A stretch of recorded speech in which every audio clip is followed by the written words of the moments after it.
Subukan mo lahat ng gusto mong gawin. Aralin mo lahat ng gusto mong matutunan. Kung may nais ka marating, simulan mo sa unang hakbang. Kahit mabagal ang pag-usad, ang mahalaga ay nagpapatuloy ka. Madadapa, masusugatan, magkakamali, masasaktan. Lahat ng yan ay iyong pagdaraanan. Tulad ng ginto na pinaparaan sa apoy upang malaman kung talagang dalisay. Araw-araw ang iyong una at huling pagkakataon na yakapin ang bawat bahagi nito, kaya pahalagahan mo ang bawat sandali. Pagpasalamat mo lahat ng bagay, mabuti man o hindi. Kung anuman ang pagsubok ngayon ay siguradong kaya mong lagpasan. Magpatuloy ka lang sa paglalakad. Kung mapagod ka, pwede ka magpahinga. Basta huwag kang susuko. Marami kang mapupulot na leksyon sa daan. Baunin mo ito para ibahagi sa mundo.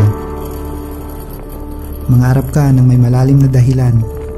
Yung tipong pagkagising mo sa umaga, agad kang lulundag sa kama sa pagkasabik, pagkat malinaw sa'yo kung ano ang iyong mithiin.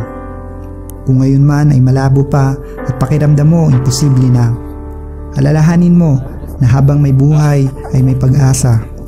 Oo, gamit na ang mga linyang ito. Marahil naaangkop ito sa mga taong gusto nang sumuko at tumuloy pa rin. Sumugal pa rin para sa pangarap. Kung walang naniniwala sa'yo, maging na sarili mong pamilya. Okay lang yan. Ang importante ay ikaw. Naniwala ka sa sarili mo ng buong puso at walang halong pagdududa. Hindi mo kailangan ng maraming kaibigan. Ang kailangan mo ay iilan na tunay. Ang hindi mo kailangan mag-ingat sa iyong bawat salita. Dahil alam mong walang manghuhusga sa'yo. Hindi mo kailangan sundin ang ginagawa ng nakararami. Ang mundo ay hindi kung ano ang sinabi ng iyong ama't ina. Napakalawak nito para magmistulang munting kwarto.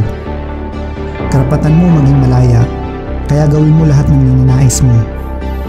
Dahil hindi ka lang basta isinilang para magtrabaho, magbayad ng buwis at mamatay. Nabubuhay ka. At sa iyong paglalakbay, lagi mo tandaan, hindi ang patutunguhan kundi ang paglalakbay ang mas makabuluhan. Mabuhay ka.